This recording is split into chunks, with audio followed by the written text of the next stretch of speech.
Hi everyone, welcome back. It's great to have you here with us this week. Today is my birthday, and that has me thinking about past birthdays and gifts, and I was wondering if you have ever wanted something so much. When I was a kid, I really wanted this Barbie hairstyling head. I loved doing people's hair, and I had two brothers, and they had short hair and no sisters, and I just wanted to be able to style someone's hair. I never got it, but over the years, I have received different gifts that have been really special to me for one reason or another.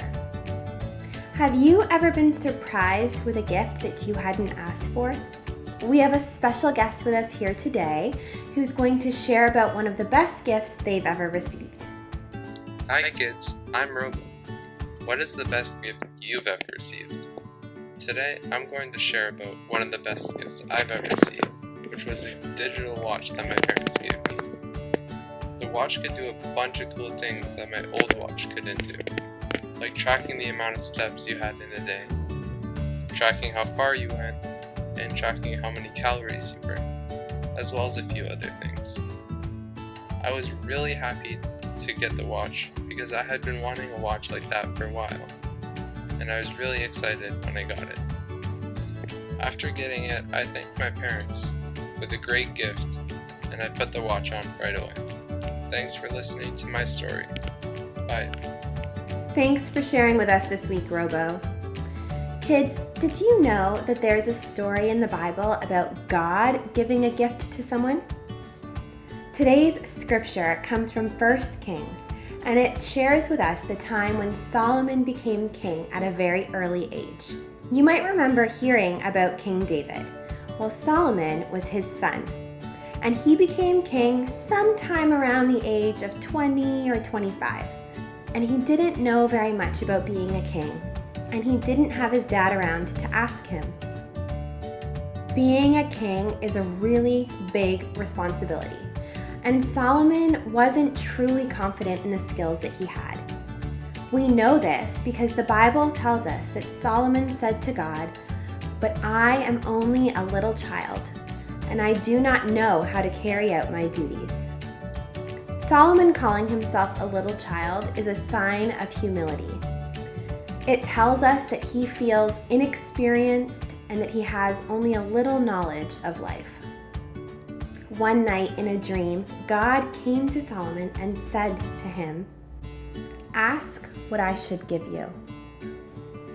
What do you think Solomon asked for? A pony? An endless supply of chocolate? A trampoline? A new chariot? Solomon didn't ask for any of these things. And even though Solomon was as young as he was very wise. And he asked God for a gift that would help him. He didn't ask for a particular object or thing. He asked for a skill. Solomon asked God for an understanding mind, to have the ability to discern or see between good and evil. Solomon wanted to make sure that he had what he needed to be a good leader in guiding God's people.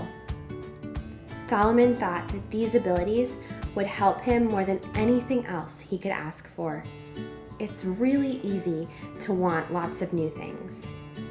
We see advertisements all the time selling us the new greatest thing. There are new toys that sparkle at us from the shelf. And it's nice to receive special gifts sometimes. But Solomon reminds us to think of others as well. Because of this special conversation Solomon had with God one night, Solomon used the gifts that he had to prepare himself to be the best king he could be for God's people. We can also ask God to help us figure out what we truly need. And God will give it to us just as he gave it to Solomon.